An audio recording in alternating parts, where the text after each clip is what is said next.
I visited my son on his first day working at his father-in-law's company.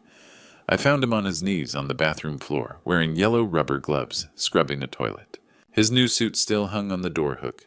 His father-in-law stood behind him laughing. That's the only job this idiot knows how to do. A business degree.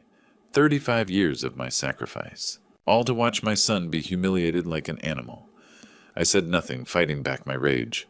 I walked out and made a phone call. 3 weeks later, they were screaming in horror at what I did. This isn't a story about revenge. This is a story about the price of dignity. Before I tell you what happened next, drop a comment. Where are you watching this from? And what time is it right now? I want to know how far this story about a father's fight for dignity has traveled. The kitchen smelled like strong coffee and bacon grease. I stood at the stove flipping eggs while Caleb sat fidgeting with his tie navy blue, expensive a gift from Morgan, his wife. He belonged in boardrooms, now not our little kitchen with its chipped countertop. You want more coffee? I asked. No thanks, Dad. I'm jittery enough. He laughed nervously. I want to make you proud. Ashford Development is one of the biggest firms in San Antonio. I know it is. I slid the eggs onto his plate. And you earned this position. Don't let anyone tell you different. He nodded, but I saw the doubt flickering behind his eyes. Caleb had always been that way. Brilliant, hardworking, but carrying some invisible weight that made him question his worth. I'd spent 28 years trying to build him up brick by careful brick. Your mom would have been so proud, I said quietly. His throat worked. I wish she could have seen it. She can. I tapped my chest. Right here. We ate in comfortable silence after that, the kind that comes from years of being each other's only family. When Caleb stood to leave, I walked him to the door. He grabbed his briefcase and turned back. Thanks for everything, Dad. For the breakfast, for working double shifts to pay my tuition, for... Hey! I gripped his shoulder. That's what fathers do. Now get out of here before you're late. He grinned nervousness, disappearing for a moment. Then he was gone, backing down the driveway in his Honda. I stood on the porch, watching that uneasy feeling settling deeper into my bones. I tried to shake it off.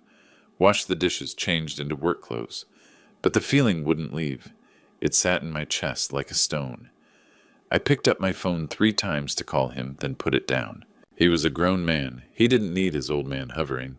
But I couldn't concentrate on the bid I needed to submit or the crew schedule. Finally, around 11, I made a decision. I'd swing by Ashford Development, maybe bring Caleb some lunch, just to check in. The building sat downtown, all glass and steel, the kind that screamed money and power. I parked my dusty work truck between a Mercedes and a BMW, feeling suddenly out of place. The lobby was marble floors and cold air conditioning. A young woman at the reception desk looked up with a professional smile. Her nameplate read, Amanda Foster. Good morning, sir. How can I help you? I'm looking for my son, Caleb Walker. He started today. The smile froze. Her eyes widened and something passed across her face. Pity, fear. She glanced toward the elevators, then back to me. Oh, Mr. Walker, let me just check on that for you. And in that moment, my gut feeling crystallized into certainty. Something was very, very wrong. Amanda stood up from her desk, one hand reaching toward me. Mr. Walker, maybe you should wait. But I was already past her, moving toward the elevators. Behind me, I heard her pick up the phone, her voice low and urgent. The elevator ride to the 3rd floor felt endless. My son had a business degree. Why would he be in maintenance on his first day? The doors opened to a sterile hallway. I followed the signs until I found a utility corridor. Voices echoed ahead, laughter, male voices. One of them made my skin crawl. I rounded the corner and stopped.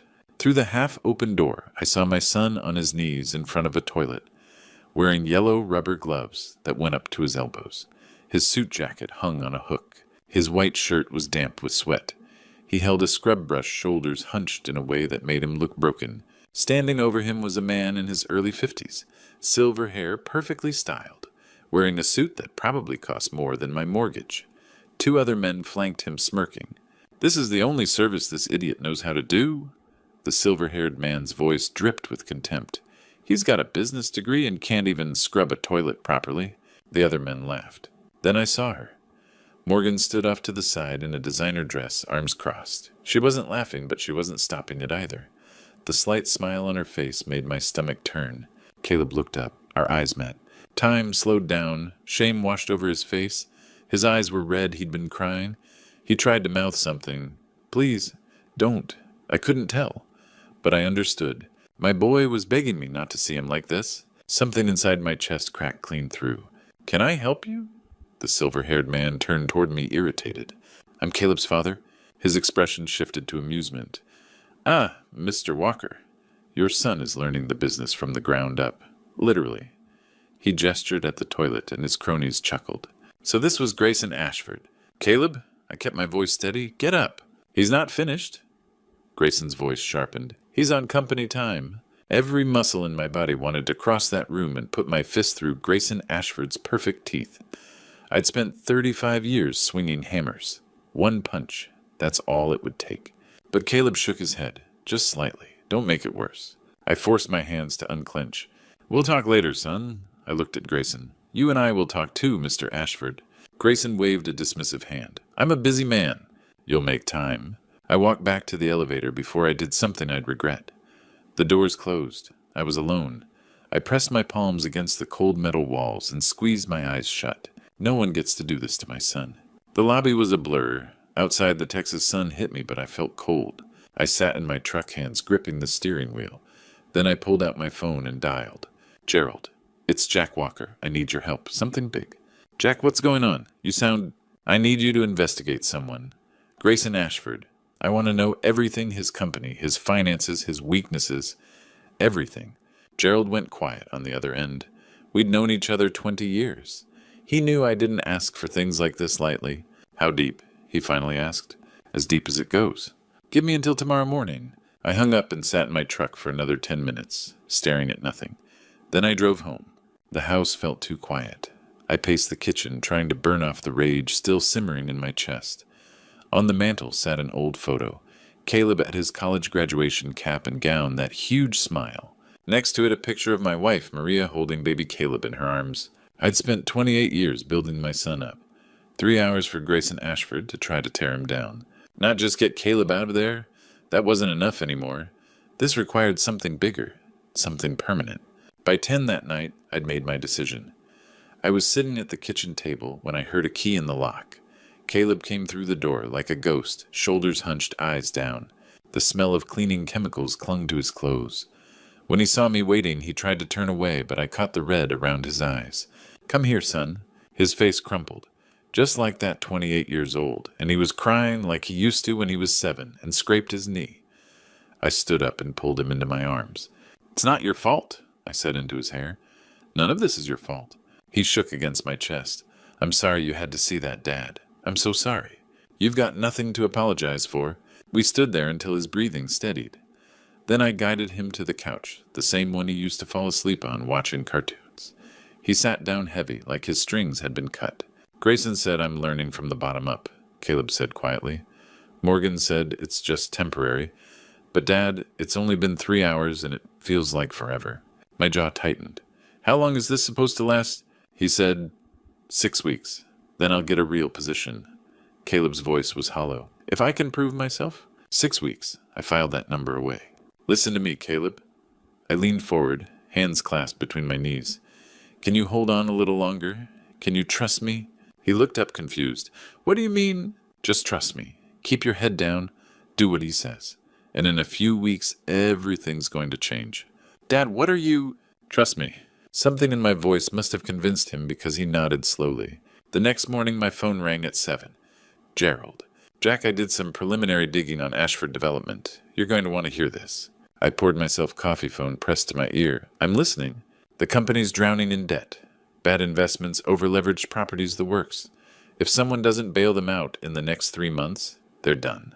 I stared out the kitchen window at the sunrise painting the sky orange and pink. Maria used to love sunrises. Done how? Bankrupt, liquidation, game over. A cold smile spread across my face. Then I guess someone should rescue them. Gerald spread the documents across the table at Mi Tierra Cafe, the smell of fresh tortillas and coffee filling the air around us. It was early morning, the restaurant just starting to fill with breakfast crowds. He'd chosen a corner booth, away from listening ears. Ashford Development is bleeding money, he said, tapping the spreadsheet. $12 million in debt. 2 failed projects in Houston and Dallas. The banks are circling, and Grayson's got maybe 90 days before they call everything in. I studied the numbers. Gerald had been thorough property assessments, loan documents, vendor contracts. Everything laid bare. He lives like he's rich. Gerald continued sliding over another page. But the mansion's mortgaged to the hilt. The cars are leased. It's all smoke and mirrors, Jack. One strong wind and the whole thing collapses. How much would it take to buy him out? Gerald looked up sharply. You're talking about 7, maybe 8 million to acquire the majority stake and assume control. He paused. Jack, that's serious money. I have it. His eyes widened. You what? 35 years of living small, Gerald. I bought rental properties during the 2008 crash when everyone else was running scared. I invested in stocks when they were dirt cheap. I drove the same truck for 15 years. I met his eyes. I lived small so Caleb could live big someday. That's your retirement, your entire life savings. Money grows back, dignity doesn't. Over the next 3 weeks, I watched my son endure hell while I built my war machine. Week 1. Caleb scrubbed toilets while Grayson inspected his work like a drill sergeant, making him start over for imaginary streaks. Week 2, he ate lunch alone in the break room until Thomas Reynolds, an older maintenance worker, sat down beside him. Don't let them break you, kid, Thomas had said. Caleb told me about it during one of our brief phone calls, his voice grateful for even that small kindness. Week 3, Grayson paraded him in front of potential clients. This is my son-in-law, he'd announced with a smirk. Learning humility from the ground up. At home, Morgan fed him lies. Dad says you're doing well, just a few more weeks. And Caleb, my trusting boy, believed her. He told himself he could endure it. For her. For their future.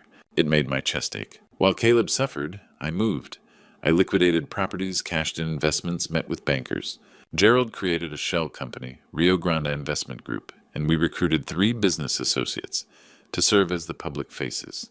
James Porter, Benjamin Clark, and Anthony Lewis.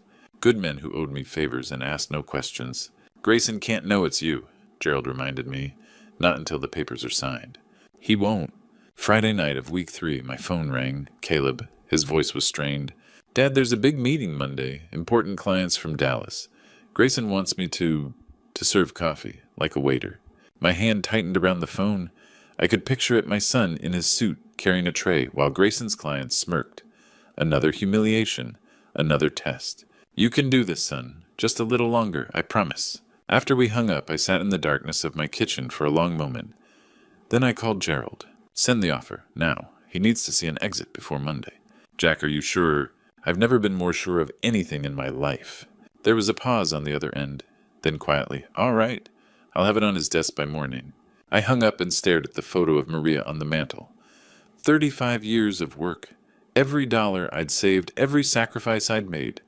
All of it about to be spent in one move. But if I could buy my son his dignity back, it would be worth every penny. Monday morning, 9 a.m. I stood in the Ashford Development Conference Room wearing a yellow janitor's uniform that Grayson had handed me an hour earlier. 6 businessmen from Dallas sat around the polished table, expensive suits, and confident smiles. I was holding a coffee pot, my hands shaking. Coffee, gentlemen. My voice came out smaller than I intended. One of them looked up at me, confused. Who's this? Grayson leaned back in his chair, that familiar smirk spreading across his face. Oh, that's my son-in-law.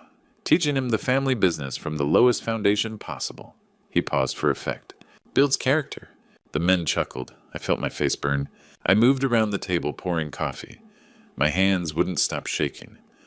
When I reached the third man, the pot slipped. Coffee splashed across the table, soaking his papers. Jesus, the man yelped, jumping back. Grayson's face turned red. You can't even do this, right? He pointed at the floor. Get a towel. Clean it up. Now. I grabbed a towel from the service cart, got down on my knees. Again, like I'd done for 3 weeks, wiping up my own mistake while 6 strangers watched. See what I have to deal with, Grayson said to his clients, shaking his head. My daughter married a man with no backbone. The door opened. Morgan walked in. She'd been scheduled to join the meeting. She saw me on the floor, towel in hand, surrounded by laughing businessmen. Our eyes met. She looked away, not with sympathy, with embarrassment. She was ashamed of me. Something inside me snapped. I stood up, slowly. The towel fell from my hands. Say something, I said to her. My voice was quiet but steady. Caleb, don't make a scene. Say something. She glanced at her father, then back at me. Not here. I quit. The room went silent. Grayson's smirk vanished. What? I quit. Louder this time. I've had enough. I pulled off the yellow uniform shirt and dropped it on the floor. Underneath, I wore just a plain t-shirt. I walked toward the door. "Caleb, you can't just—" Morgan started. "Watch me." I was halfway to my car when I heard heels clicking behind me. Morgan caught up, grabbing my arm. "Caleb, wait. You're embarrassing me." I turned to face her. "I'm embarrassing you. My father gave you an opportunity. You just threw it away. Your father was humiliating me. And you let him." Her expression hardened. "You're weak. You're just like your father. You'll never be more than working class." The words hung in the air between us. For 3 weeks, I'd told myself she loved me, that this was temporary, that we were building a future together. "You're right," I said quietly. "I'm just like my dad. His calloused hands have more integrity than your entire family in their designer suits." I got in my car and drove away. 10 minutes later, sitting in a parking lot somewhere, I called my father. My hands were still shaking. "Dad, I quit. I couldn't take it anymore." "Come home, son. I'm sorry, I failed." His voice was firm. "No, Caleb, you just won." I didn't understand what he meant, but something in his tone steadied me. I hung up and pressed my forehead against the steering wheel. Back at my house, I set down the phone and immediately dialed Gerald. "Change of plan. I want that offer on Grayson's desk today, and I want the meeting this week." "Jack, we're not ready." "Make us ready. It's time to end this." The FedEx envelope arrived at 4 p.m. marked urgent. Grayson tore it open at his desk, Douglas Fairfax and Lawrence Bennett watching from across the mahogany surface. "Rio Grande Investment Group," Grayson read aloud. His eyes scanned the letterhead Austin address, professional formatting. The letter was direct intent to purchase 60% of Ashford Development Corporation for $8 million. Cash offer. 72-hour response deadline. Douglas leaned forward, reading over Grayson's shoulder. "They're legitimate. Austin-based. Tech and real estate investors. I can verify them." "Who are they?" Grayson's voice was sharp. Lawrence cleared his throat. "Sir, with respect, we need this." Grayson's jaw tightened. "Explain." The accountant slid a spreadsheet across the desk. "We have $3 million due to the banks next month. Another $2 million in contractor liens. Payroll's already 2 weeks late. Without an injection of capital. I know the situation, Lawrence. Then you know we're out of options." Douglas's tone was careful. "If you don't take this offer, the bank forecloses. You lose everything. At least this way you keep 40% and the company survives." Grayson stood walking to the window overlooking downtown San Antonio. His father had started this company 40 years ago. He'd built it into something powerful. And now some faceless investors from Austin wanted to take it from him. His phone rang. Douglas picked it up, listened, then held it out. "It's them. Rio Grande." Grayson took the phone. "This is Ashford. Mr. Ashford Gerald Morrison with Rio Grande Investment Group." The voice was professional, cool. "I trust you received our offer." "I did. I need time to consider. We're prepared to move quickly, but we have other opportunities if you're not interested." "Who's behind your group? I want names." "Confidential investors. Standard practice. You'll meet them if you accept the terms." A pause. 48 hours, Mr. Ashford. That's all you have." "Your letter said 72. "We're expediting. 48 hours or we move on." The door opened. Cecilia walked in designer dress and worried eyes. She must have heard from someone downstairs. "What's happening?" Grayson covered the phone. "Investment offer. They want to buy majority control." "How much?" $8 million. Her face showed relief, not concern. "Take it. I don't want to lose this house." Grayson looked at his wife, then at Douglas and Lawrence. Both men nodded. He uncovered the phone. "I want to meet them, in person." "And that can be arranged." "Thursday morning, 10 a.m., Hotel Emma private conference room." "We'll be there." The line went dead. Grayson set down the phone and sank into his chair, feeling suddenly older than his 52 years. Across town, Gerald Morrison hung up the phone and turned to the man sitting across from him at a small table. Jack Walker sat with his hands folded, his expression calm. "Done. Thursday morning you'll face him." Jack's voice was quiet. "Good, let's finish this." I stood in the adjoining room listening through the audio feed Gerald had set up. The blue button-down shirt I wore wasn't designer, but I felt more powerful than any suit in that room. Today wasn't about money. It was about truth. Through the speaker, I heard Grayson arrive at 10 sharp. Professional greetings, chair scraping, coffee being poured. "Gentlemen, I appreciate your interest in Ashford Development." Grayson's voice tried for confidence, but I heard the strain underneath. James Porter spoke first. "We've done extensive due diligence, Mr. Ashford. Your company has Significant challenges. Temporary setbacks. The fundamentals remain strong. Benjamin Clark's voice was flat. The fundamentals are $12 million in debt, 2 failed projects and contractor liens. I heard Douglas Fairfax Grayson's lawyer intervene. My client is aware of the situation. That's why we're here. Anthony Lewis laid out the terms. Our offer is $8 million for 60% ownership. You continue as a consultant. $80,000 annual salary. Consultant. Grayson's voice rose. That's my company. Gerald's voice cut through cold and professional. It was your company. If you don't sign today in 30 days, it'll be the bank's company. Silence. I imagined Grayson's face pride warring with desperation. We need a decision, Mr. Ashford, James said. We have other opportunities. Through the feed, I heard Grayson whisper to his lawyer. Douglas's response was quiet but clear. Take it. It's the best you'll get. Probably the only offer you'll get. More silence. Then Grayson, I want $10 million. $8.2 million. Final offer. The silence stretched. Then Lawrence Bennett, the accountant, whispered, Sir, please. Grayson's voice came out defeated. Fine. 8.2. Excellent, Gerald said. However, there's one detail my client wants to address personally. Client, I thought these three... We represent a primary investor, James said. He wants to meet you before signing. I heard Gerald stand. Footsteps. Then 3 sharp knocks on the connecting door. I opened it and stepped through. The room was exactly what I'd imagined: polished table leather chairs, floor-to-ceiling windows overlooking San Antonio. 6 men in expensive suits turned to look at me, work boots, jeans, button-down shirt. I looked like I'd walked off a job site. I was exactly where I belonged.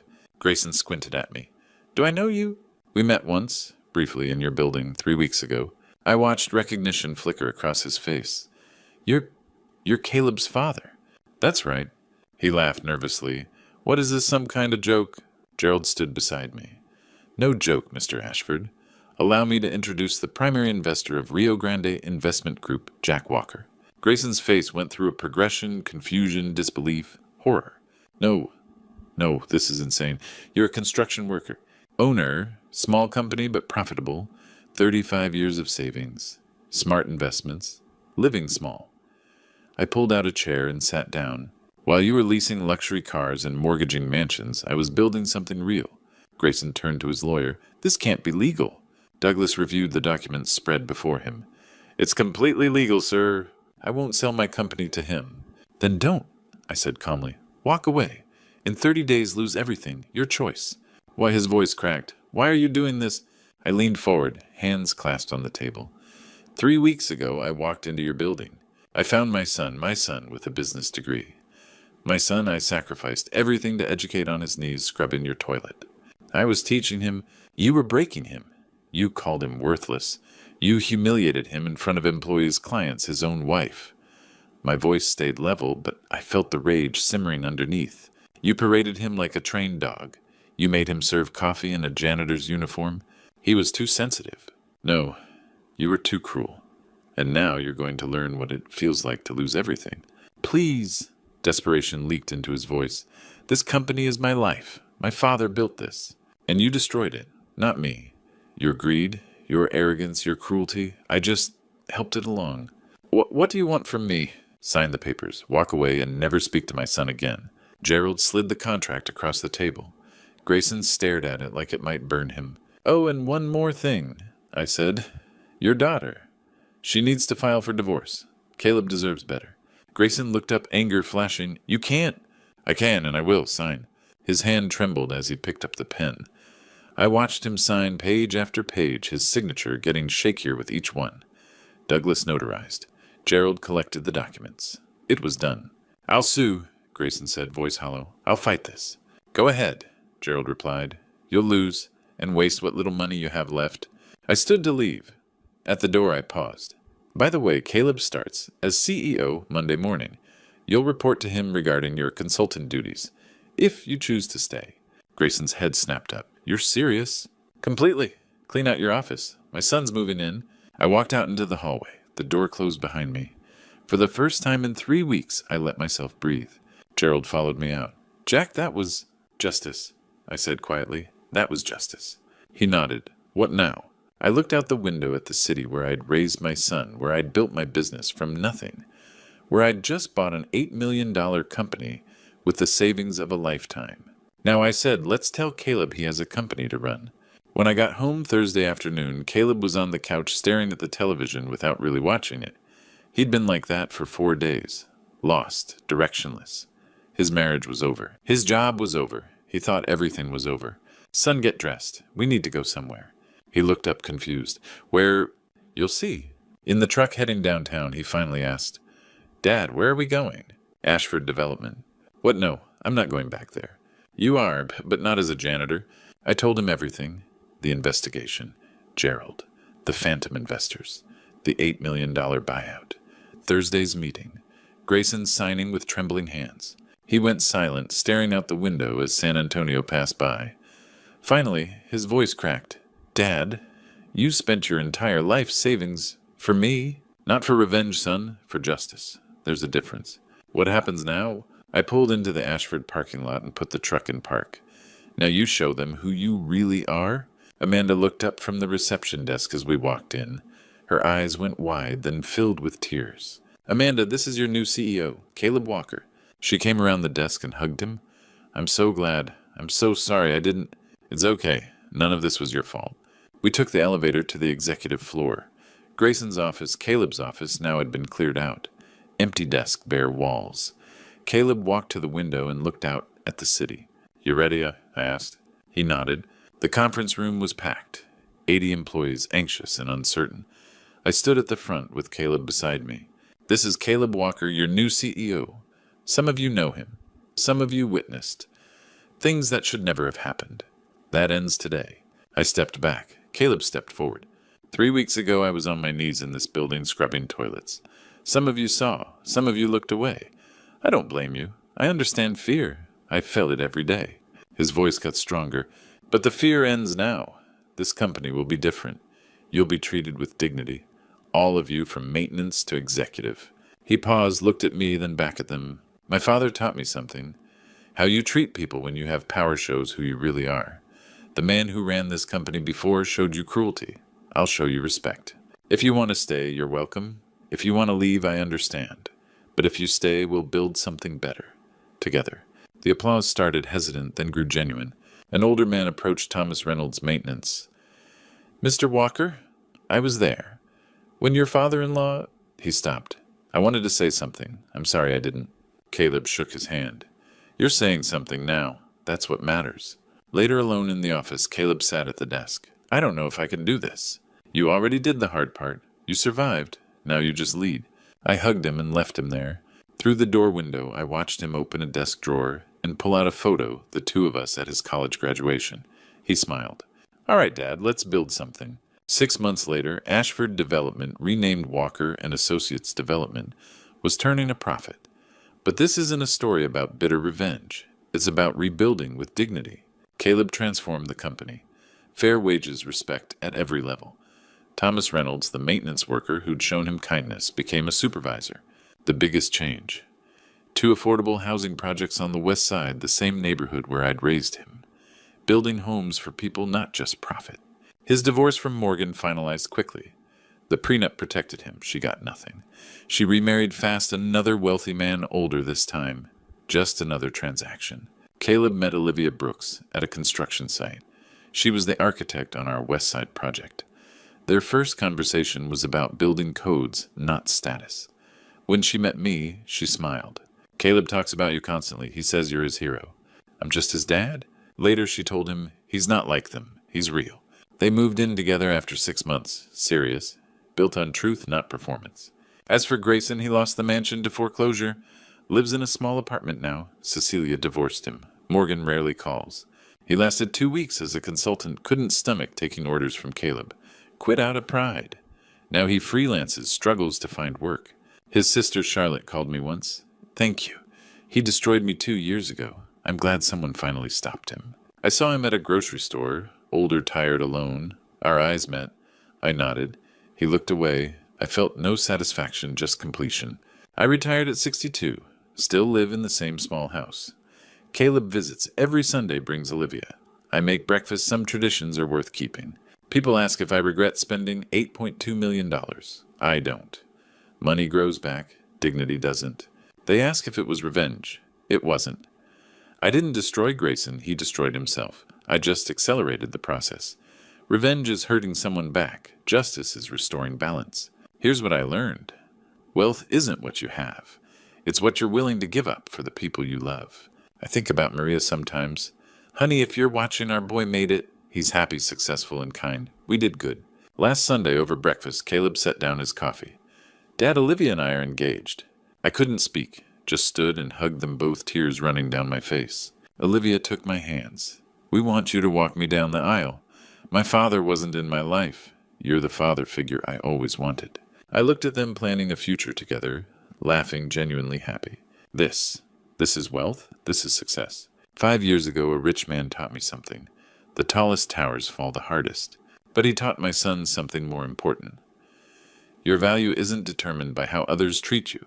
It's determined by how you treat yourself. Caleb could have stayed, could have endured, but he chose dignity, and that choice saved him. Looking back at this true story, I see my mistakes clearly now. I waited 3 weeks before acting. 3 weeks while my son suffered. Don't be like me, don't wait for proof. If you see someone you love being destroyed, trust your instincts. I also almost let anger guide me. I wanted revenge, not justice. The difference revenge would have made me just like Grayson. Justice restored what was broken. That's the lesson these grandpa stories should teach. Your response to cruelty defines you more than the cruelty itself. Here's what this true story taught me. Dignity isn't given by others, it's chosen by you. Caleb chose to walk away. That choice saved him. Money, I'd spend it again tomorrow. Because wealth isn't your bank account. It's Sunday mornings with people you love. Don't be like me and measure success by dollars.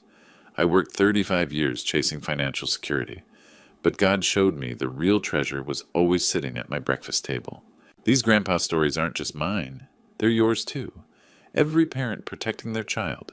Every worker standing up to a bully. Every person choosing dignity over comfort. This true story happened because I finally understood love isn't passive. It fights. It sacrifices. It transforms. If these grandpa stories meant something to you, I'd be grateful if you'd share them. Maybe someone you know is on their knees right now scrubbing someone else's toilet. Maybe they need to hear you deserve better. Walk away. Choose dignity. Comment below. What would you have done differently? Subscribe if you believe stories like these matter. Your dignity is all you really have. Protect it.